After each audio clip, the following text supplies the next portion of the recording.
राधा वल्लभ श्री हरिवंश। आइए आज जानते हैं श्रीहित 84 जी पढ़ने के क्या नियम हैं, किस तरह से हमें श्रीहित 84 जी को पढ़ना चाहिए और श्रीहित 84 जी जब हम पढ़ते हैं तो उसका हमारे जीवन के ऊपर क्या प्रभाव पड़ता है, हमें क्यों श्रीहित 84 जी पढ़नी चाहिए। आइए आज इसी विषय में जानते हैं।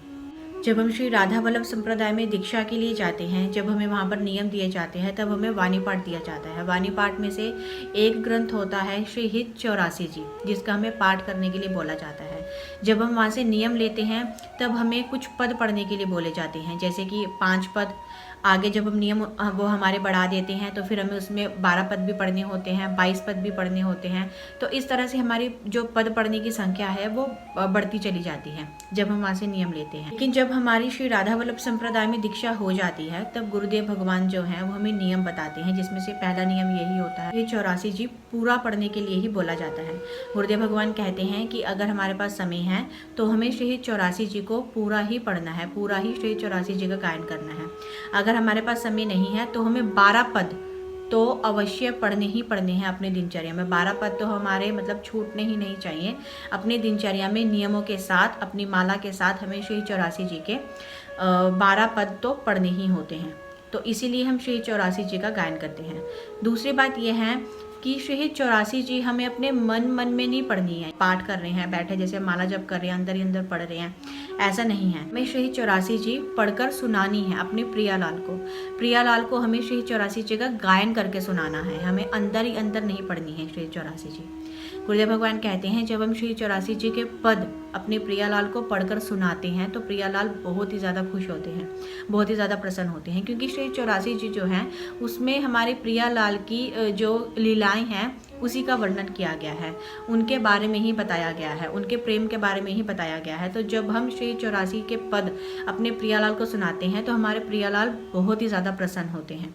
इसीलिए हमें श्री 84 जी को पढ़कर ज़ोर ज़ोर से बोलकर उच्च स्वर में अच्छे से उनको गायन करके सुनाना चाहिए। ऐसा नहीं है कि हम उसको अंदर ही अंदर पढ़ रहे हैं। अगर हमें श्री 84 जी एक बार गायन करके प्रियालाल को सुना दी है, उसके बाद हम उसका जो चिंतन है या फिर उसको जो अपने मन ही मन में पढ़ सकते हैं, लेकिन एक बार तो हमें श्री 84 जी का गायन अपने प्रियालाल को कर कर सुनाना ही है। भगवान कहते हैं कि श्री 84 जी सर्व समर्थ हैं हमें प्रियालाल से मिलाने के लिए। अगर हम श्री 84 जी का गायन कर रहे हैं तो हमें प्रियालाल का प्रेम अवश्य ही प्राप्त हो जाएगा, हमें प्रियालाल अवश्य ही प्राप्त हो जाएंगे। अगर हम श्री 84 जी का गायन प्रतिदिन करते हैं, यानी कि 24 घंटे में अगर हम एक बार श्री 84 जी का गायन कर लेते हैं तो हम 84 लाख योनियों में कभी नहीं जाएंगे। हमें 84 लाख योनियों में कभी जाना नहीं पड़ेगा अगर हम श्री 84 जी का गायन करते हैं। इसीलिए प्रतिदिन हमें श्री 84 जी का गायन करना चाहिए। और इसमें कोई इस तरह का कोई कंपल्शन नहीं है कि अगर आप एक संप्रदाय से जुड़े हुए हैं तभी आपको श्री 84 जी पढ़नी है।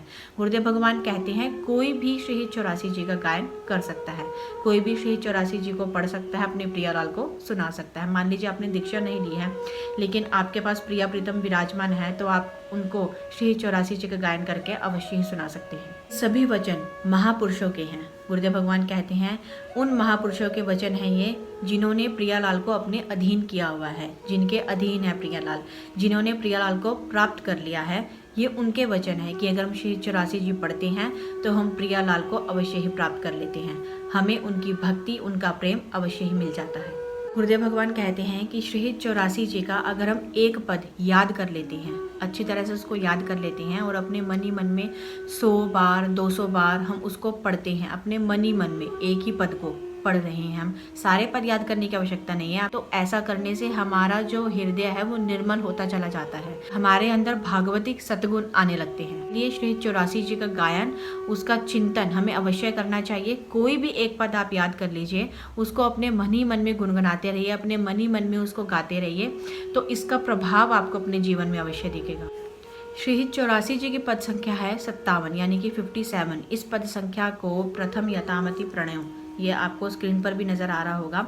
अगर हम इस पद को प्रतिदिन पढ़ते हैं, प्रतिदिन इसका पाठ करते हैं तो हमारे जो लोक परलोक के अमंगल होते हैं वो सब नष्ट हो जाते हैं। गुरुदेव भगवान कहते हैं हमारे जो पूर्व के पाप होते हैं वो सब भस्म हो जाते हैं। जो वर्तमान में हमसे गलतियां हो रही हैं या गलतियां हो चुकी हैं वो सब भी क्षमा हो जाती हैं।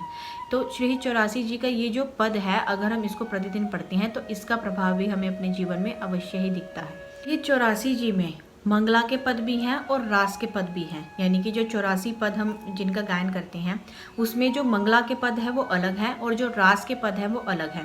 वो आपको स्क्रीन पर नज़र आ रहा होगा। ये जो सारे हैं ये सारे मंगला के पद हैं।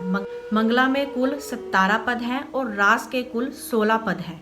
इस तरह से मंगला के पद और रास के पद दोनों ही पद शहीद 84 जी में दिए गए हैं। इसीलिए हमें शहीद 84 जी का गायन अवश्य ही करना चाहिए। अपने प्रियालाल को शहीद 84 जी का गायन करके अवश्य ही सुनाना चाहिए। अगर हम प्रतिदिन शहीद 84 जी का गायन करते हैं तो हम प्रियालाल को अवश्य ही प्राप्त कर लेंगे, उनके प्रेम को, उनकी भक्ति को अवश्य ही प्राप्त कर लेंगे और हमें 84 लाख योनियों में भी नहीं जाना पड़ेगा। अगर हम चाहते हैं कि हम 84 लाख योनियों में ना जाएं, इस पृथ्वी पर बार बार आकर ना भटकें, हमें इस पृथ्वी पर ना भटकना पड़े, इस मृत्यु लोक में दोबारा ना आना पड़े, तो हमें शहीद 84 जी का गायन अवश्य ही करना चाहिए। प्रतिदिन हमें शहीद 84 जी को अवश्य ही गाना चाहिए और अपने प्रियालाल को सुनाकर उनको प्रसन्न करना चाहिए। राधा वल्लभ श्री हरिवंश।